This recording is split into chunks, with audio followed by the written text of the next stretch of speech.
Livro do Gênesis, capítulo 37, nós vamos ler dos versos 1 até o versículo de número 14. Diz-nos assim a palavra do Senhor.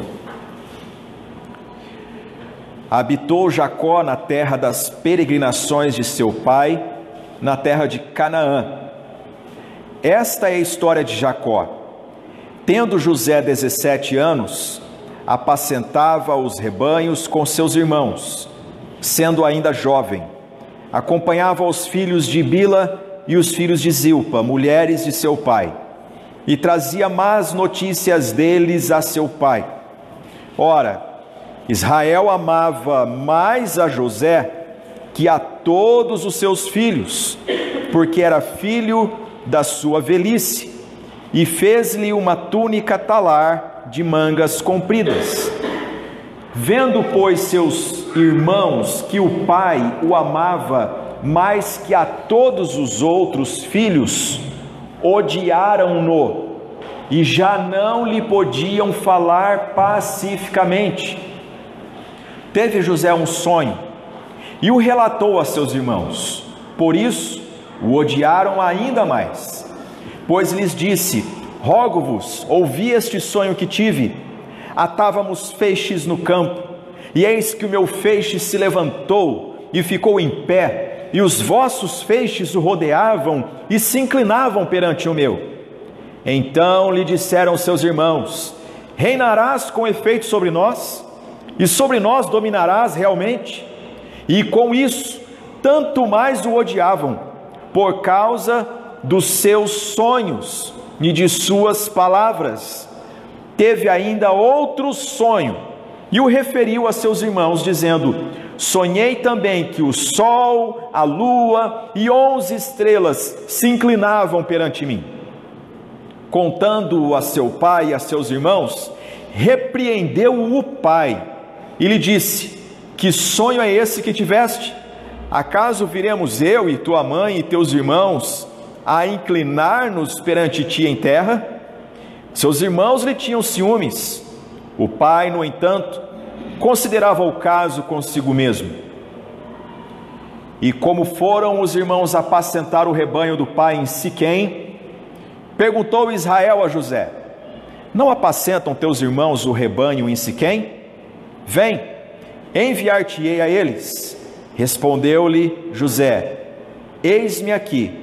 Disse-lhe Israel: vai agora e vê se vão bem teus irmãos e o rebanho, e traze-me notícias.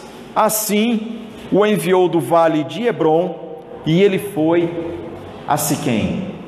Oremos mais uma vez.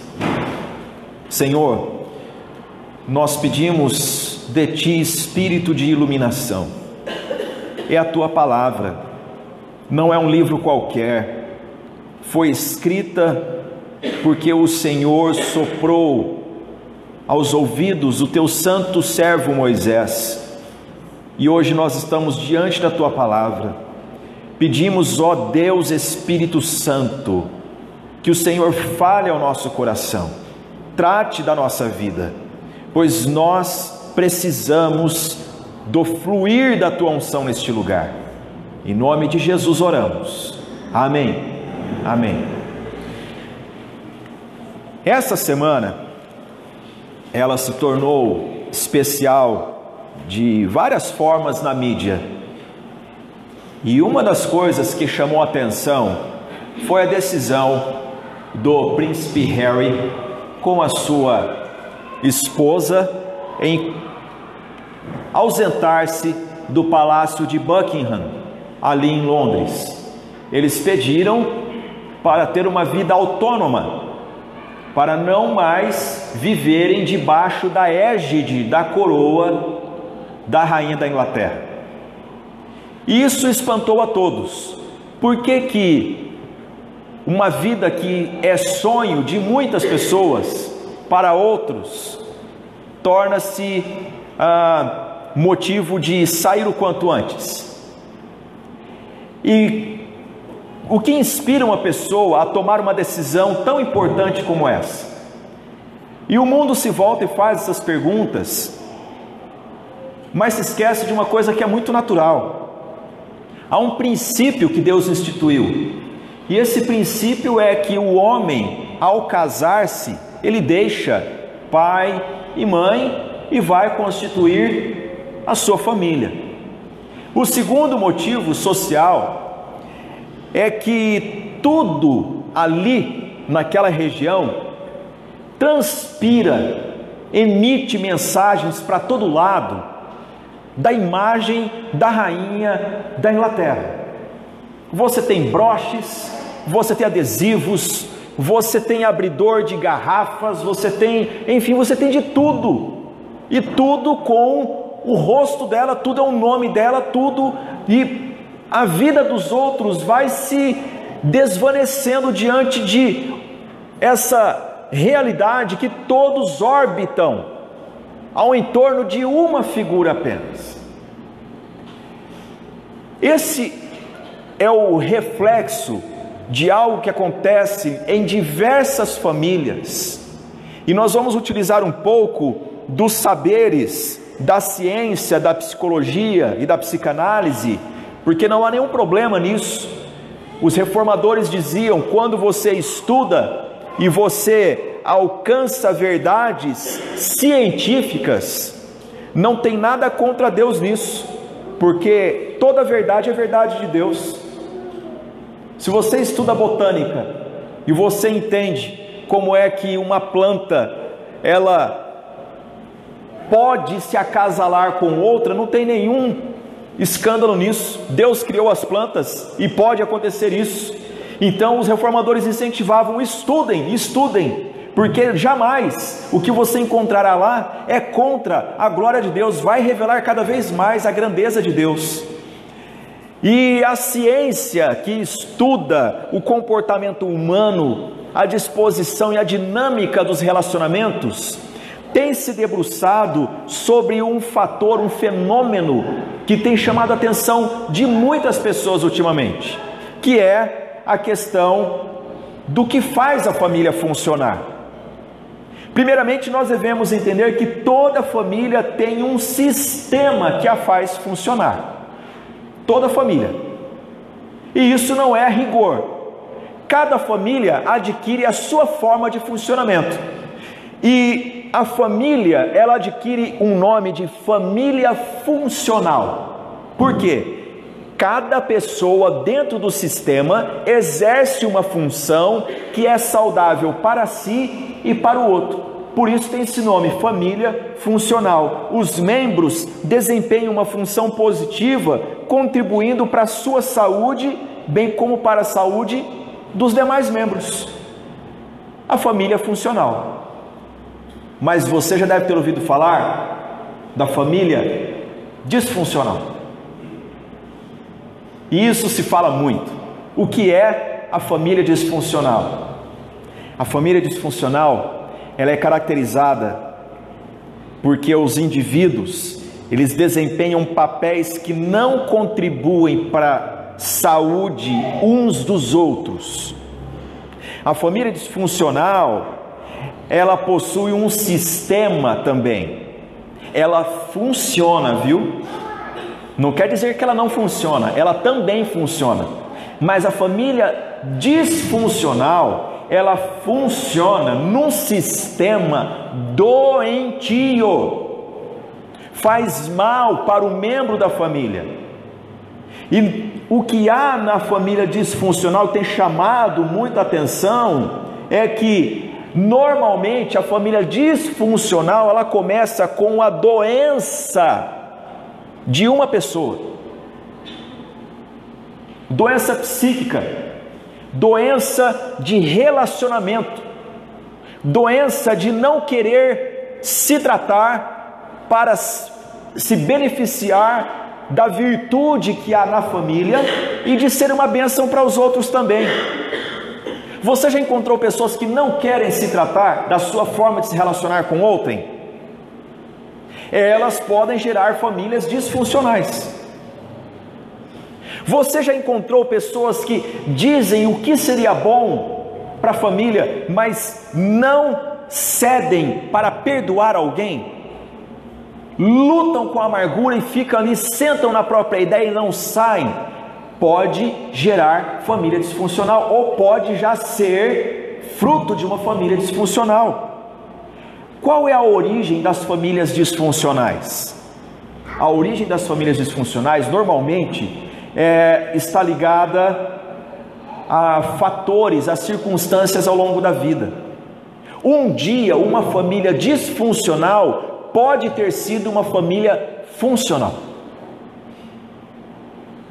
Ela um dia foi uma boa família, produzia saúde para todo mundo, mas diante das circunstâncias como o luto, como o divórcio, como doenças, enfermidades no seio da família, desemprego, grandes dificuldades financeiras, aquela família que era funcional, que era saudável, ela não sabendo lidar com esses reveses, ela se reinventa num sistema em que cada membro da família passa a ocupar papéis e desenvolver funções que não alimentam a saúde para si e para os outros na família. Eles alimentam um sistema doentio. Normalmente, essas famílias criam um sistema peculiar de relação. As relações, o elo das relações são os conflitos. Se não tiver conflito, não tem relacionamento. Tem que ter briga. Se não tiver discussão, não acontece a conversa. Se não tiver a dívida, não acontece a compra. Se não tiver a encrenca no churrasco, não foi bom. Porque tem que ter uma adrenalinazinha, tem que ter um negócio aí. Isso é patológico, isso é doentio, isso precisa ser assumido e tratado. As famílias disfuncionais, elas criam um sistema de desafetos. Uma hora o afeto está pendendo para o lado de um, outra hora não está mais bom para esse aqui, vira para o outro lá. De repente, a banda de lá faz um complô contra a banda de cá, e vai vivendo esse negócio, e isso dura anos, anos e anos, anos. Conheço famílias que vivem assim há dezenas de anos. Famílias disfuncionais com muitos irmãos. São 3 irmãos que são amigos, daqui a pouco são 2 que estão contra um, e esses 2 ganham mais atenção de outros 4 contra esse um convence o... Vai fazendo partidos, é um negócio. As famílias disfuncionais desenvolvem doenças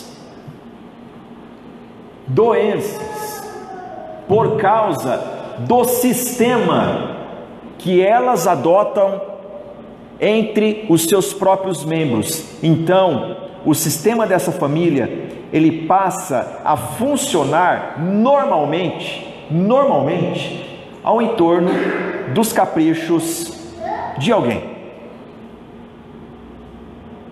de uma pessoa. Vou dar um exemplo. No exemplo que eu citei para vocês, da família mais conhecida do mundo, tudo ali gira em torno de uma pessoa, a saber, a matriarca, que é a rainha na Inglaterra, com seus 93 anos. Ninguém sabe o que acontece lá. Nós sabemos quando a notícia vem para o lado de cá dizendo o seguinte: o príncipe Harry e sua esposa decidiram morar no Canadá.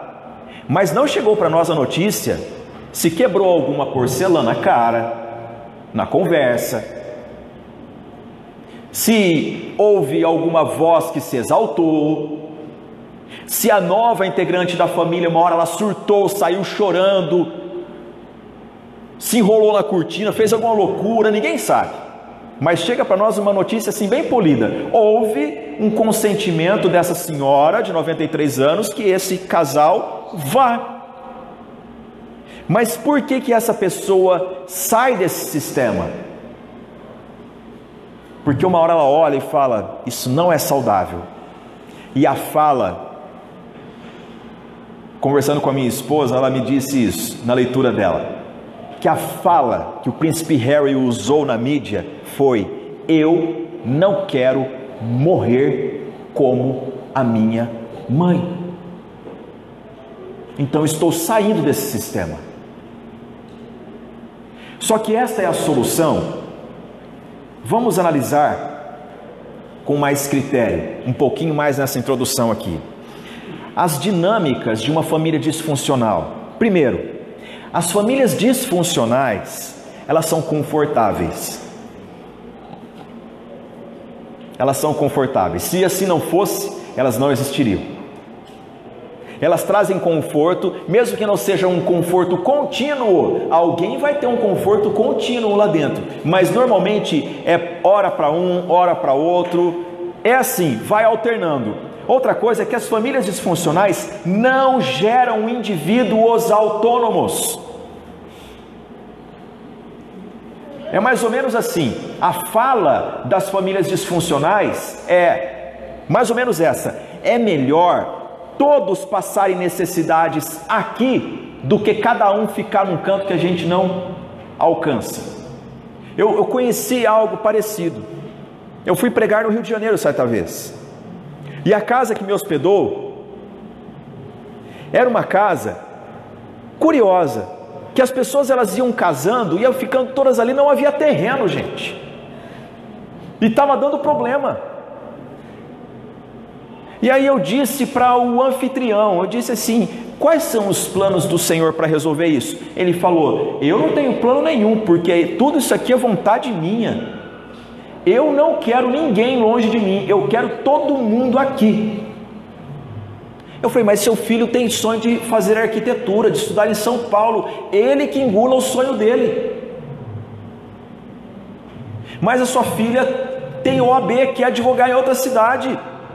Ah, ela que aguenta, ela que arruma os clientes por aqui, porque eu quero o meu povo aqui. Famílias disfuncionais não dão autonomia para as pessoas viverem.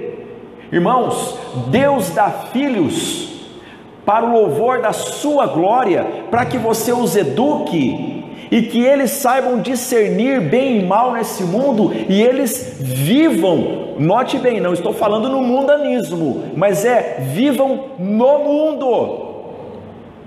Crie asas e voe. Crie asas e voe. Famílias disfuncionais, elas também funcionam assim: alguém pode custar mais que o outro aqui dentro, ou então alguém pode custar mais que todos os demais aqui dentro. É mais ou menos assim. É aquele pai ou aquela mãe que diz assim: eu estou investindo nesse menino aqui. Aí você fala: mas e os demais? Não, os demais é esse menino que eu estou investindo. Famílias disfuncionais também têm a distorção de prioridades básicas. Sabe como que isso funciona? Investe-se demais no supérfluo e padece no essencial. Já viu casas onde o iPhone 34 liga automaticamente por sentir o perfume do dono, e o encanamento está quebrado dentro de casa? Pode ter certeza, aí está um ambiente disfuncional.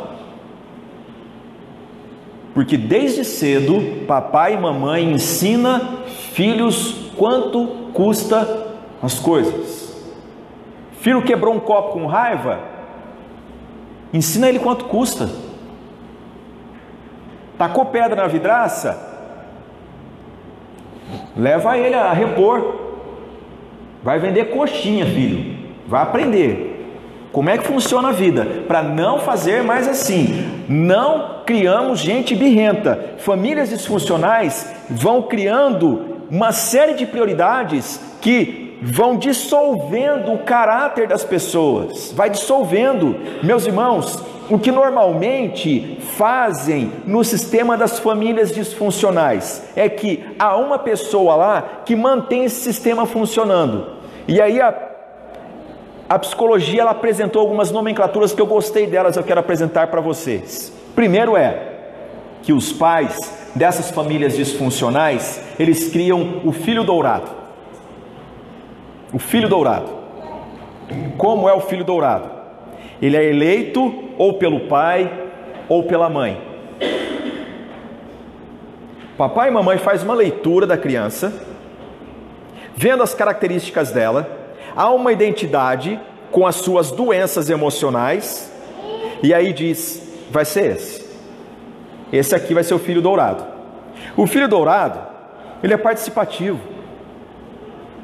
O filho dourado, geralmente, é o bom filho, é o querido, é aquele que o pai e a mãe, há reuniões familiares que dizem assim, espera papai e mamãe lá fora. O filho dourado é aquele que diz assim, não, pode ficar aqui. É aquele que aparenta maturidade. O filho dourado, ele não questiona o sistema doentio da família, que está sendo instalado ali, ou que já está em andamento. O filho dourado, ele é manipulado pelo pai ou pela mãe para fazer o sistema funcionar. Só que tem um problema, ele é que nem bagre. Sabe peixe bagre? Quando você pesca, é fácil de pegar? Escapa. Na hora de reunir os filhos e de participar de algum compromisso, o filho dourado, ele escapa da responsabilidade. Ele tem disfunções pessoais muito parecidas com a família disfuncional. Por isso que ele é o dourado, ele se identifica o tempo todo, ele faz tudo que o pai ou a mãe doentios querem que faça. E nessa dinâmica, criam também um filho que é o bode expiatório. Por que ele recebe esse nome? Porque normalmente ele é o colaborador, ele é aquele que diz assim, não pai, pode deixar comigo, que isso, precisa lavar o carro? Deixa comigo, Zezinho não foi? Eu vou. E ele é sempre o solícito, ele é o filho função. Só que chega num determinado momento que esse filho, ele passa a ser difamado porque ele começa a questionar o sistema da família, ele começa a dizer os primeiros nãos. Não, isso eu não vou fazer não. Por que não? Porque eu não concordo, está errado. O fulaninho lá está precisando de uma surra, o senhor tem que conversar com ele, chama ele de canto. E aí dizem, rebelou-se contra nós, rebelou-se contra o sistema. Aí ele passa a ser o bode expiatório da família, a culpa é dele. Por quê? Porque ele não concorda. E o filho bode expiatório, ele se torna inimigo do filho dourado, e o filho dourado inimigo do filho bode expiatório, e essa dinâmica. E aí tem também nisso os filhos invisíveis. Quem são eles? Não estão interessados no momento da família. Parece que está com fone de ouvido, pau quebrando, mas ele está lá em Nárnia. Só que eles podem se tornar o que chamam de macacos voadores. Esse termo vem do filme da Alice no País das Maravilhas, do livro Alice no País das Maravilhas, onde havia uma feiticeira que, para ela fazer os feitiços dela, tinha macaquinhos voadores que levavam os feitiços dela para onde ela queria. E aí a psicologia toma esse termo dizendo que esses filhos invisíveis, de repente eles, por não ter lado, eles começam a gostar desse sistema conflituoso e se tornam os que jogam fogo para lá e para cá. Qual é a relação disso que o homem moderno está descrevendo e está levando à mídia e dizendo, olha, as famílias têm que tomar cuidado, porque esse é o padrão de filhos que estão sendo criados. Pais, mães, acordem, esses filhos, o filho dourado, o filho bode expiatório, o filho invisível, que nós estamos lutando para ensinar vocês, não criem esses filhos, esses padrões, eles estão aí há muito tempo, e eu quero trazer para vocês o seguinte, a Bíblia já nos diz, não criem famílias nesse sistema disfuncional. A Bíblia já nos adverte, já nos ensina isso desde o livro do Gênesis. Quer ver só o que nós acabamos de ler aqui? Por que a família de Jacó era disfuncional, gente? Primeiro lugar, Jacó veio de uma família disfuncional. Qual é a prova disso? É que Abraão, ele enganou o rei do Egito. desceu com Sara e disse: ó, você é muito bonita, e se perguntar quem é você, ela era esposa dele. Mas ele fez ela dizer: sua irmã. O mesmo padrão de mentira, Isaque, o filho de Abraão e Sara, também desenvolveu quando ele estava na terra dos filisteus. O rei dos filisteus, colocando os olhos sobre Rebeca, pergunta quem é, e ela diz o quê? Meu irmão. E aí o padrão de mentira, de engano, recai sobre Jacó, esse cujo nome significa trapaceiro. E ele é o filho dourado da mamãe. Isaque casou-se com Rebeca. Rebeca tinha afeição por Jacó, mantinha ele dentro da tenda, nos serviços mais próximos a ela. Ele era o filhinho dourado dela. E Isaque tinha o seu filhinho dourado, que era Esaú. Nesse ambiente ia dar conflito, não ia ter como.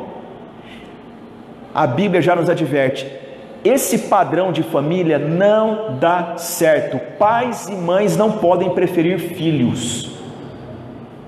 Provérbios já nos diz que não existe 2 pesos e 2 medidas.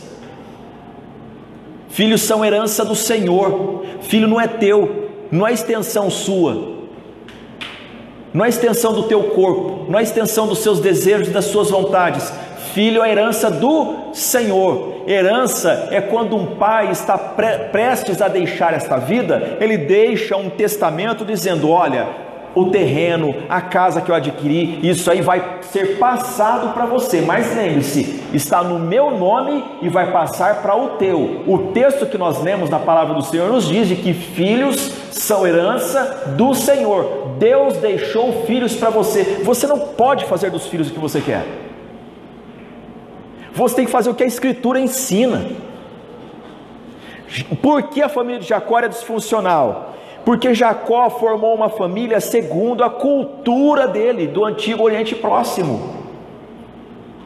Qual era a cultura da região do Crescente Fértil, que vai desde ali da região de Ur, dos caldeus, até próximo ao rio Nilo? Por isso que é Crescente Fértil, faz uma forma de uma meia-lua. Essa rota comercial é onde os patriarcas formaram os seus filhos, e naquela região haviam hábitos culturais, e eles trouxeram esses hábitos para dentro do casamento. Eles não formaram famílias a partir da sua experiência com Deus, que estava todo o tempo lapidando eles.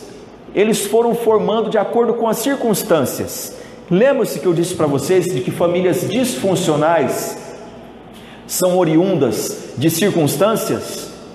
Veja só, Jacó foi trabalhar nas terras do seu tio Labão, e desde o início ele se apaixonou por sua prima Rebeca, e ele pediu Rebeca em casamento. Só que o seu sogro e tio Labão o enganou. Na noite da festa do casamento, ao invés de levar Rebeca para dentro da tenda, levou Lia, sua irmã mais velha. E o texto nos diz que os olhos dela não eram tão encantadores e brilhantes como os de Raquel. Tem gente falando: ela tinha problema de estrabismo. Não é isso que a palavra hebraica diz. Diz que o brilho do seu olhar não era tão quanto de Raquel. É isso. E ele coabita com Lia. Aí o tio o engana: você trabalha por mais 7 anos e eu então dou a mais nova para você. E aí ficou Jacó com Lia e com Raquel. Lia teve 4 filhos. Raquel era estéril. Lia, depois dos 4 filhos, toma sua serva Zilpa e dá ao seu esposo e diz: tenha mais filhos com ela, porque ela é minha escrava e o que ela gerar será chamado de meu filho. Engano dela, porque nós estamos aqui milhares de anos depois lendo filhos de Zilpa. Ela traz a cultura para dentro do casamento. Raquel vai brigar com Jacó. Ele fala: eu por acaso sou Deus? Clama a Deus, e Raquel, ela pede misericórdia do Senhor, e Deus lhe abre a madre, e ela concebe e dá à luz. E aí começa uma disputa entre as irmãs, quem dá filho para Jacó. Elas chegam ao ponto de alugar a noite com o marido, com Jacó. Jacó fica nesse meio. Resumindo a conversa, Jacó teve Lia, sua irmã Raquel, Zilpa e Bila. 4 mulheres. Dessas 4 mulheres nasceram os seus 13 filhos. Essa família era disfuncional ou não?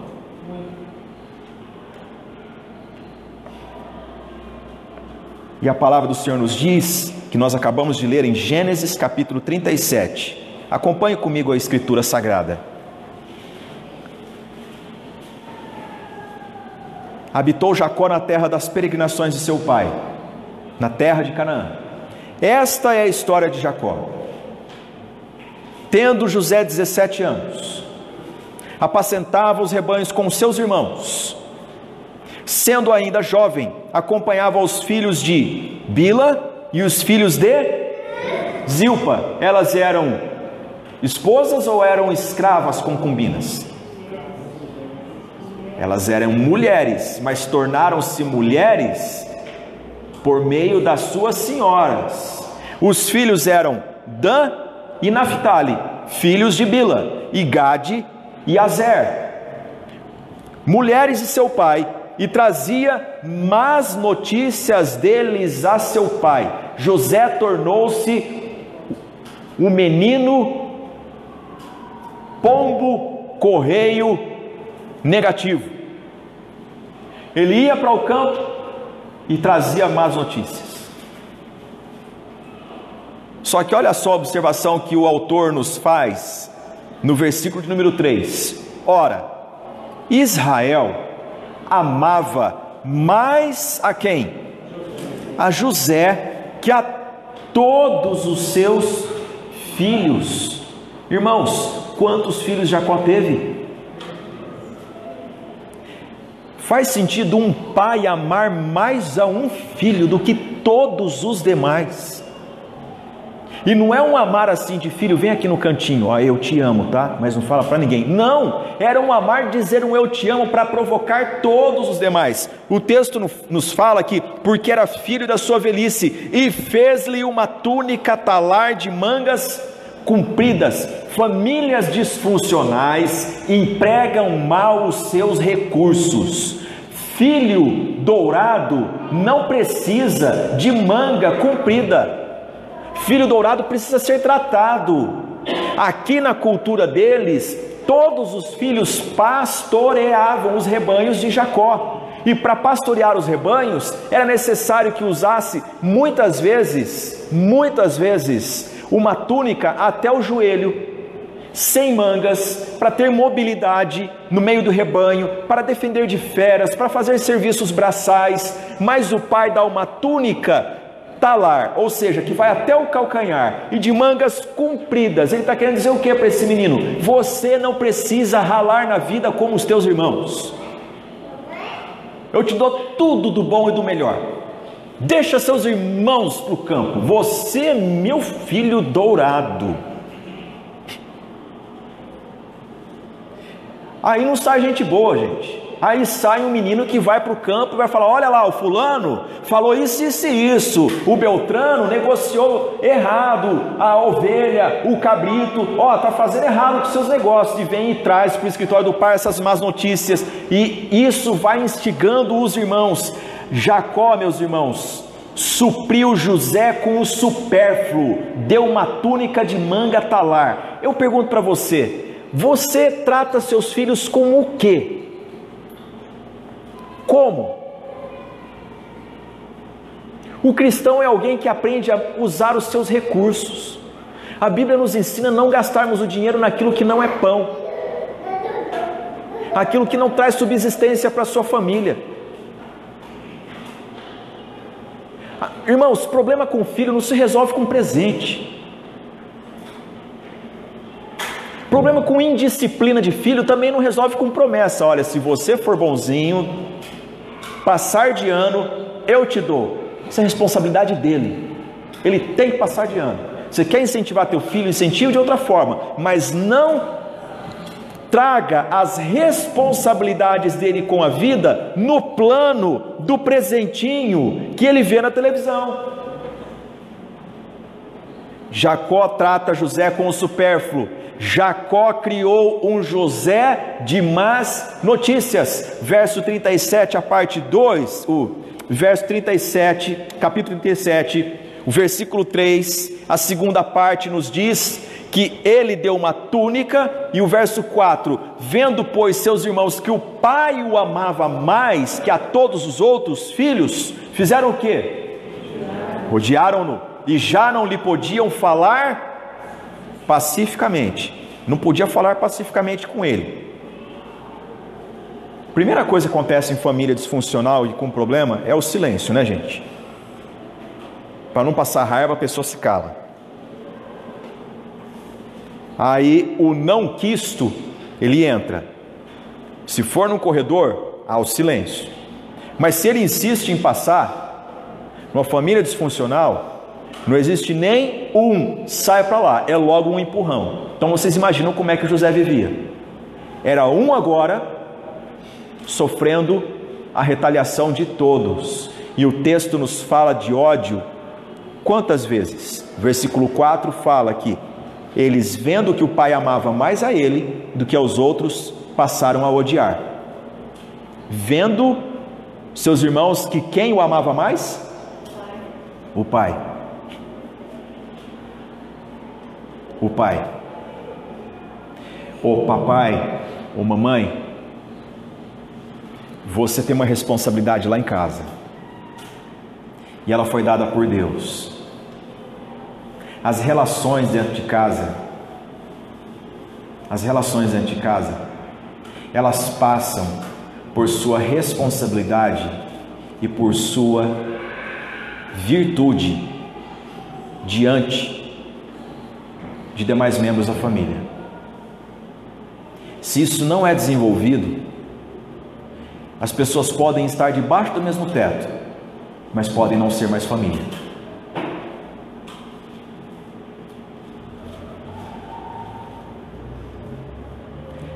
O texto de número 5, acompanha comigo. Teve José um sonho e o relatou a seus irmãos. Por isso, o odiaram ainda mais. E o versículo de número 8, quando os seus irmãos o repreendem pelo sonho contado, diz a última parte do versículo 8: e com isso tanto mais o odiavam. Você consegue imaginar a família de Jacó como estava? Uma família tomada pelo ódio.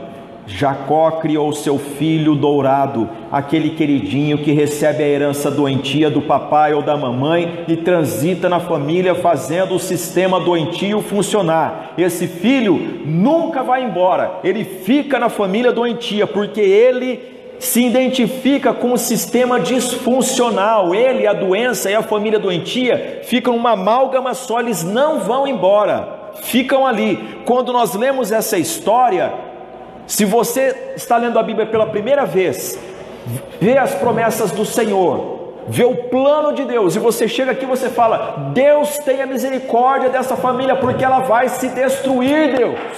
Se o Senhor não fizer alguma coisa, essa família aqui vai deixar de existir, em nome de Jesus. Olha aqui para mim, se você vive numa família dessa forma, você precisa suplicar a graça de Deus. Se não for o Senhor quem edifica a casa, não será você.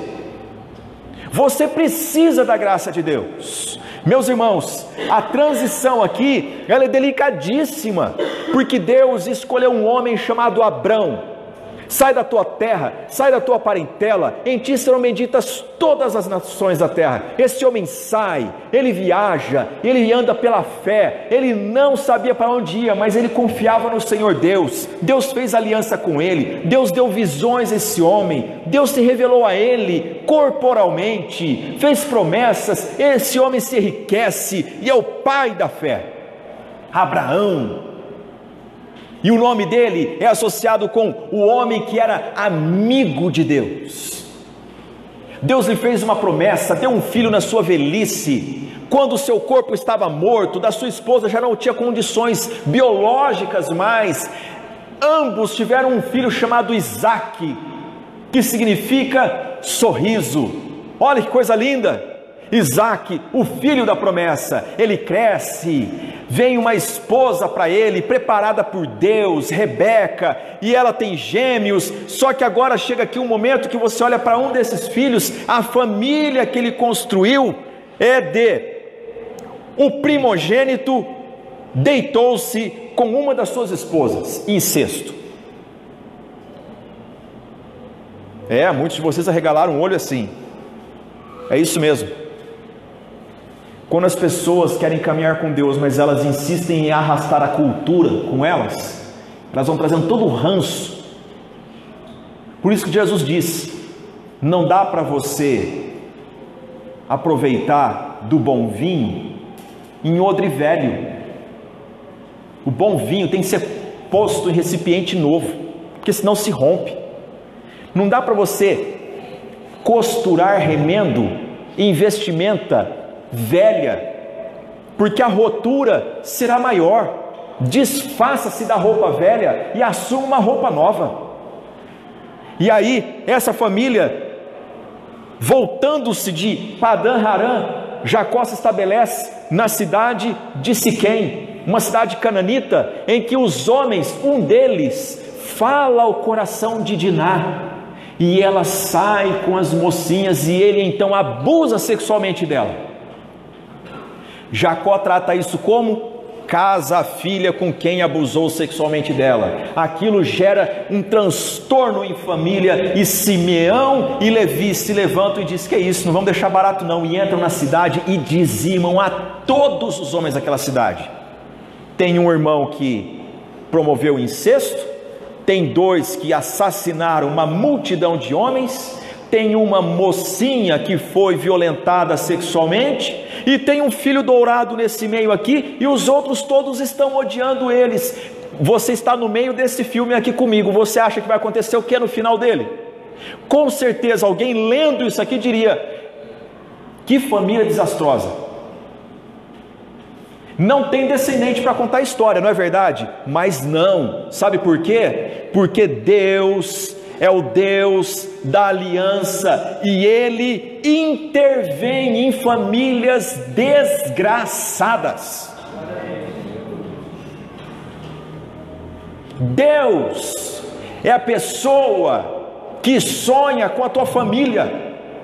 Deus é a pessoa que sonha com o bem-estar da tua casa. Não jogue a toalha, clame a Deus, porque Ele é perito, Ele é especial em restaurar a sorte de famílias.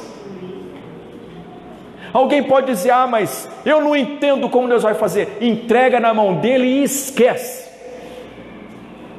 porque Deus sabe o que faz. Meus irmãos, como Deus mudou a sorte dessa família. Hoje a ciência nos diz que um filhinho queridinho como José, ele não sairia de casa. Ele seria aquela pessoa que ficaria ali só administrando as más notícias. Eu sou querido do papai, ele me deu uma manga comprida para não ter que ralar como os demais. Mas a história nos conta que, olha só, versículos 5 ao 8. Teve José um sonho e o relatou a seus irmãos, por isso o odiaram ainda mais, pois lhes disse: rogo-vos, ouvi este sonho que tive. Atávamos feixes no campo, e eis que o meu feixe se levantou e ficou em pé, e os vossos feixes o rodeavam e se inclinavam perante o meu. Então lhe disseram seus irmãos: reinarás com efeito sobre nós? E sobre nós dominarás realmente? e com isso tanto mais o odiavam por causa dos seus sonhos e de suas palavras. Meus irmãos, sabe o que eu aprendo com esse texto? Deus deu o sonho dos feixes para José, o menino que não trabalhava no campo. Deus deu um sonho de campo para ele. Para que ele tivesse um feixe, era necessário que ele fosse trabalhar no campo. Aqui, Deus não está dizendo assim um recado barato do tipo, ó, você vai prosperar mais que os teus irmãos. Deus está dizendo o seguinte: você vai para o campo, você vai aprender o que é um feixe, você vai aprender a atar o que é um feixe. Eu vou fazer isso com você. Por mais que você não entenda esse sonho, eu vou te levar para o campo. Meus irmãos, seu pai deu uma roupa de mangas compridas para ele não trabalhar no campo, mas eu tenho aqui um versículo bíblico que é Deus dizendo para ele em sonho o seguinte: eu vou ensinar você a arregaçar as mangas. Você não vai ser fruto da doença familiar, você vai trabalhar, cara.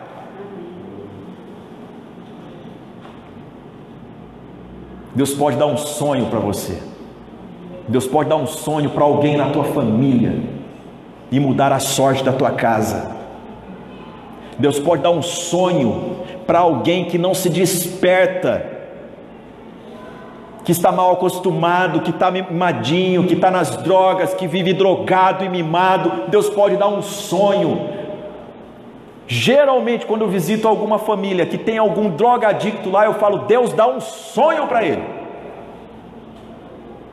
Desperta essa pessoa. Segunda coisa que nós vemos, meus irmãos, como Deus intervém nessa família. Versículos 9 ao 11, olha comigo. Teve ainda outro sonho, e o referiu a seus irmãos, dizendo: sonhei também que o sol, a lua e 11 estrelas se inclinavam perante mim. Contando-o a seu pai e a seus irmãos, repreendeu-o o pai e lhe disse: que sonho é esse que tiveste? Acaso viremos eu e tua mãe e teus irmãos a inclinar-nos perante ti em terra? Seus irmãos lhe tinham ciúmes. O pai, no entanto, considerava o caso consigo mesmo. Como que nós aprendemos na escola sobre este plano celestial em que tem o sol e os planetas e a Terra está no meio dele? Chama o quê? Sistema solar. Sistema solar. Deus dá um sonho de um sistema para afetar outro sistema. Há um sistema negativo, destruidor de vidas, mas Deus dá um sonho de um outro sistema. A família de Jacó foi formada no atual Iraque, onde lá as pessoas eram dadas ao conhecimento dos astros. As pessoas não tinham GPS, não tinha mapa, gente. Eles se guiavam como? Pelas estrelas, pelos astros. Viajarei tantos dias até encontrar a constelação tal, depois de lá eu pego o rumo do sul, do leste, e era assim que eles orientavam. José era um menino que ele sabia disso, que o sistema solar é de uma estrela que Deus criou, que todos os demais planetas orbitam ao entorno dela. E olha só o sonho que ele teve. No sonho dele é algo estonteante. Sonhei também que o sol, a lua e o quê? E as estrelas se inclinavam perante mim. O que ele está dizendo aqui é o seguinte: eu sonhei de um sistema totalmente diferente. É um outro sistema isso aqui, meus irmãos. Deus em sua graça intervém na mente de pessoas que estão debaixo de regimes como esse e mostra: eu vou alterar todo o sistema pelo qual você foi criado, e para isso eu vou arrancar você daí. Pode ser que você seja um José, alvo de um sistema maligno, de uma criação doentia. Você ficou doente, papai e mamãe é doente, gostam da sua doença, você gosta da doença deles. É um sistema doentio, mas Deus dá um sonho avisando: eu vou te revelar um sistema diferente de tudo quanto você já viu e aprendeu. Eu vou tirar você desse ambiente. Deus tira José de casa de uma forma muito simples. Ele foi criado por um pai que o mimava, não é? E um dia Jacó o chama e diz para ele, olha só o versículo de número 13: não apacentam teus irmãos o rebanho em Siquém? Vem, enviar-te-ei a eles. Respondeu José: eis-me aqui. O filho dourado não diz não para o pai, ele diz sempre sim. Ah, lógico, claro, eu sou querido do Senhor, afinal de contas, como vou dizer não? Mas aqui, a provisão de Deus está dizendo: estou te tirando do sistema, José, porque essa família é plano meu.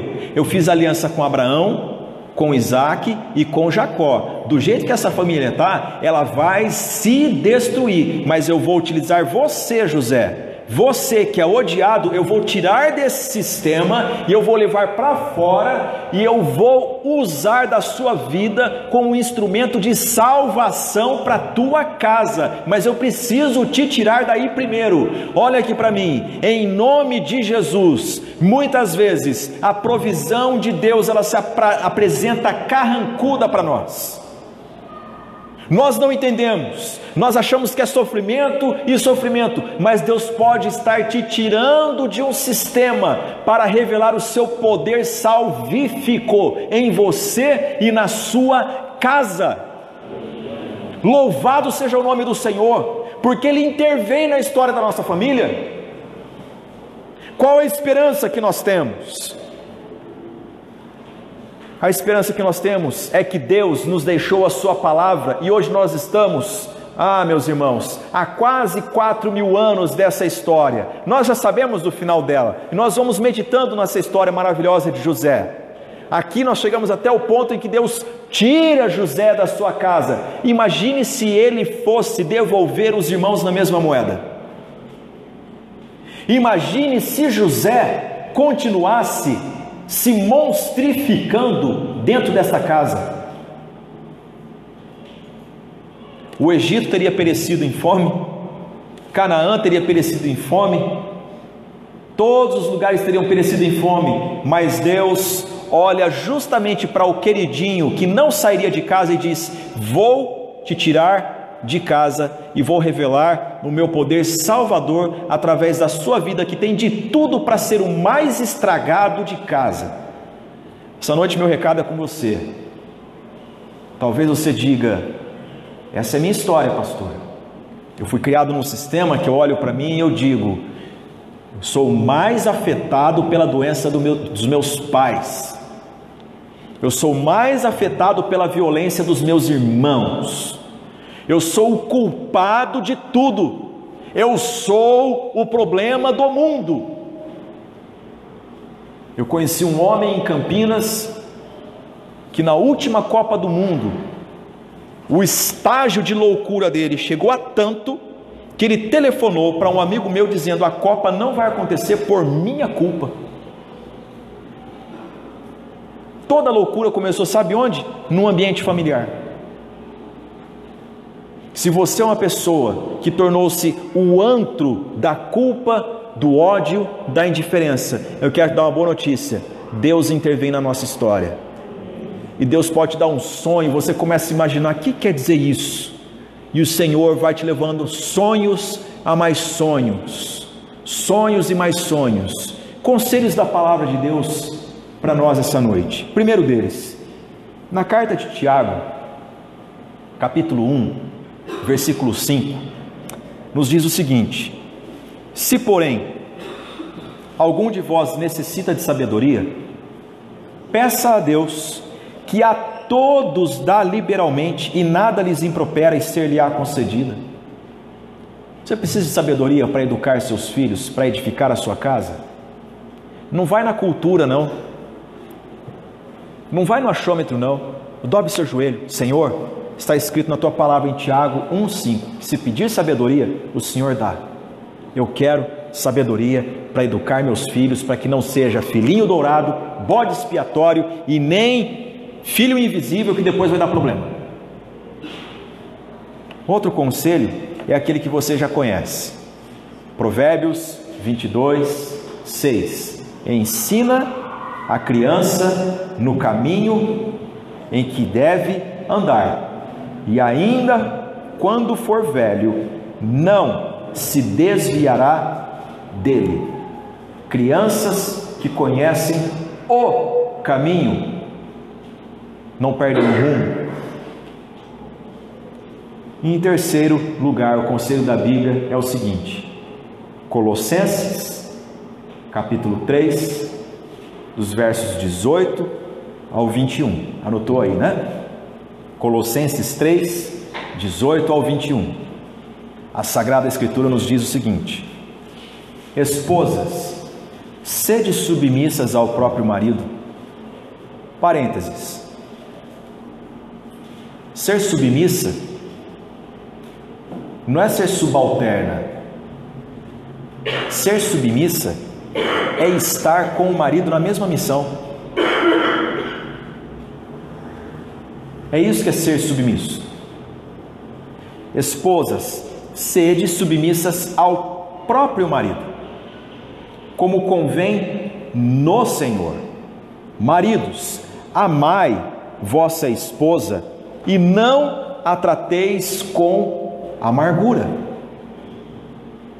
Filhos, em tudo obedecei a vossos pais, pois fazê-lo é grato diante do Senhor. Pais, não irriteis os vossos filhos, para que não fiquem desanimados. Palavra de Deus, para que você não perpetue uma família disfuncional, mas que alcance graça e cura na presença do Senhor. Vamos colocar em pé e vamos orar.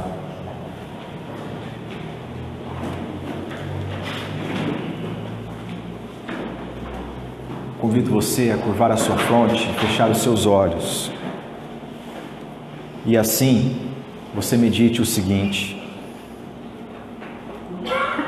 família é plano de Deus e foi feita para durar, gente. Família é plano de Deus e foi feita para durar. Qual a qualidade da sua família? Como estão as funções nela? São funções saudáveis? Ou são funções doentias? Pais, seu filho é adolescente, não emancipe ele e trate ele como um adulto. Adolescente é doente. Há fases para tudo. Há o momento de ser criança, há o momento da transição, que é a adolescência, e há o momento dele assumir as responsabilidades e tornar-se adulto. Mas não cruze a linha. Como estão as funções na sua casa? Quem é quem? Você já meditou que há uma possibilidade das dificuldades financeiras da sua casa estarem ligadas ao fato do sistema ser doentio? E a forma de agradar, de pedir desculpa, está onerando a família? Os homens são limitados, mas Deus pode tratar tão profundamente, ao ponto de dar um sonho e prometer um futuro maravilhoso.